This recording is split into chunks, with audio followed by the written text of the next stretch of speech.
Nous sommes le 26 décembre 2004. Il est 7h58 lorsqu'un tremblement de terre survient dans les fonds marins de l'océan Indien. Il atteint le niveau 9 sur l'échelle de Richter. Son épicentre n'est à quelques centaines de kilomètres de l'île de Sumatra. L'Indonésie, le Sri Lanka et la Thaïlande vont vivre le tsunami le plus meurtrier jamais enregistré. Même les Maldives et les côtes africaines seront touchées. Le drame fera plus de 250 000 morts. On revient sur ce jour avec Jean-Claude Zana. Bonjour et merci d'avoir accepté mon invitation. Vous avez perdu votre fille ce jour-là, Natacha. Elle avait 35 ans, elle a péri sur l'île de Koh Phi Phi en Thaïlande. D'abord, dans quelles circonstances allez-vous apprendre sa mort? Je crois que vous étiez à ce moment-là à New York et même au début, vous ne prêtiez pas vraiment attention aux éditions spéciales qui passaient devant vous sur les télévisions. Oui, j'ai eu une édition spéciale dans la rue. Bon, moi je l'ai prise, je suis rentré à mon hôtel. Et puis, la nuit, je me suis réveillé et je me suis penché sur l'édition. Ça a été terrible pour moi, donc j'ai décidé de rentrer immédiatement à Paris. Comment allez-vous apprendre que Natacha a été emportée par cette vague meurtrière? D'abord, on a été... j'ai fait appel aux gens que je connaissais, et puis surtout Paris Match avait deux envoyés spéciaux et qui ont été formidables pour moi et qui ont essayé de se renseigner. Parce que vous étiez journaliste à Paris Match, hein, on le précise Oui. pour nos téléspectateurs. Donc vous allez vous rendre à Paris, vous allez y retrouver votre femme, et là vous partez tout de suite pour la Thaïlande? Non, alors je n'y suis pas allé, je préférais rester pour avoir des nouvelles. Et ma femme est partie avec la marraine de ma fille, qui est la présidente de l'association Carole Sedillo. Et c'est grâce d'ailleurs, Paris Match nous avait offert 2 billets d'avion. Comment ça va se passer là-bas pour votre femme et la marraine de votre fille? Elles vont être prises en charge par des ONG? On va s'occuper d'elles? On va les guider? Non, elles ont été tout de suite... il y avait les gendarmes. Les gendarmes français ont été extraordinaires. Elles ont rencontré également des Thaïlandais aussi qui les ont aidés. Vraiment, il y a eu une amitié et une chaleur autour d'elles formidables. Elles vous ont parlé de ce qu'elles ont vu en arrivant, du drame humain considérable auquel elles ont assisté? C'était terrible. Quand elles ont été à Koh Phi Phi, il n'y avait plus rien. Tout avait été détruit. Quand vous avez 2 vagues de 15 mètres, ma fille avait un bungalow sur la plage, donc, mais il ne restait plus rien. C'est à ce moment-là que vous allez décider, vous et votre femme d'ailleurs, de changer de vie? Oui, oui, tout de suite. L'un voulait rester en Thaïlande, là, puisque notre fille était morte là-bas. Vous parlez de votre femme, hein, elle a décidé de rester vivre en Thaïlande. Oui, et moi, j'ai décidé de rester à Paris. Et on se voit, elle vient un mois par an, et puis moi, je viens un mois par an. Qu'est-ce qu'a fait votre femme? Elle s'est consacrée aux victimes du tsunami tout de suite? Elle a monté une association? Tout de suite, parce que nous avons l'habitude de l'humanitaire.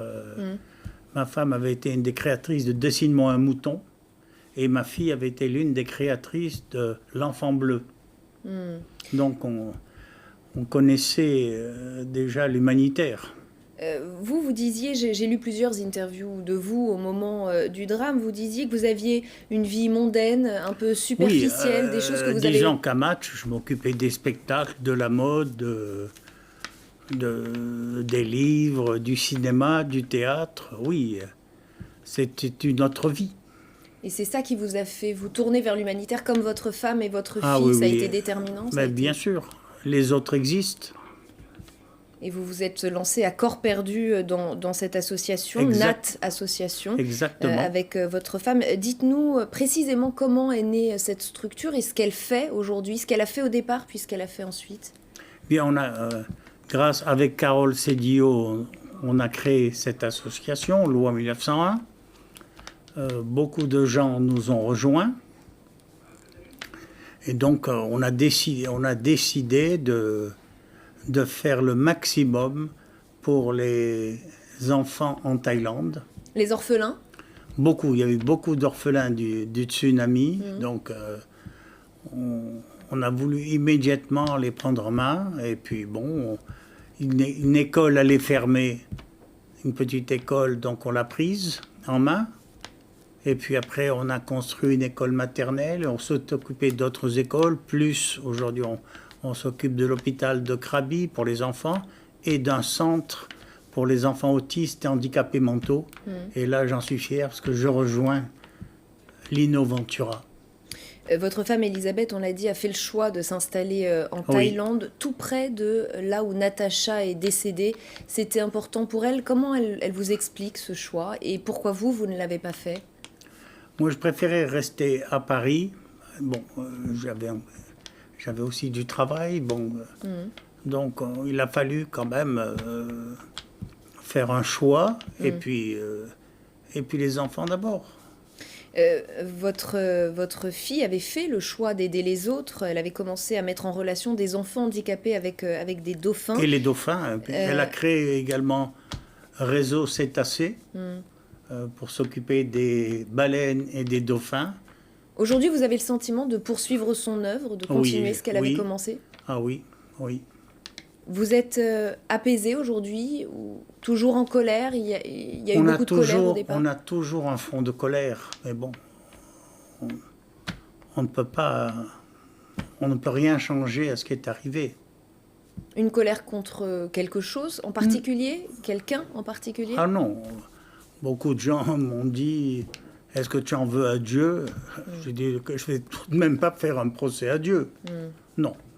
Il y a eu 95 victimes françaises là-bas, votre fille en fait partie. Vous avez été en contact avec d'autres familles de victimes? Oui, je connais d'autres familles, on est en contact avec d'autres familles, bien sûr. Il en est ressorti pour elle aussi des associations, des choses constructives qui ont pu ressortir de là? Oui, beaucoup ont adhéré à une association qui a été la première faite par Madame Galbert. Et c'est grâce à son association que nous avons créé la nôtre. Vous allez régulièrement en Thaïlande. Quel est l'état du pays et des zones côtières qui ont été dévastées? Tout a été reconstruit. Vous savez, il y a énormément de touristes en Thaïlande. Bon, on dit qu'il y a même plus d'hôtels qu'avant le drame.